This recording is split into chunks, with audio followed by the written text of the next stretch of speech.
Добар ден сите почитувани представници на медиумите, почитувани граѓани.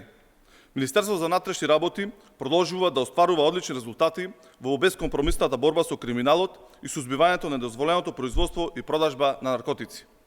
Оваа недела полицијата за само еден ден во две големи акции заплени 1 тон и 600 кг наркотична дрога во вредност од 3,2 милиони евра.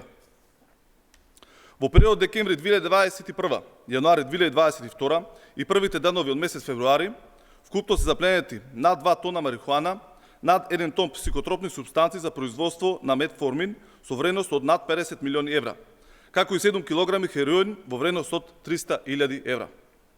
Овие податоци говорат за успешноста и ефикасноста на Министерството за внатрешни работи во борбата против трговијата со дрога и неселективна борба против секаков вид на криминал.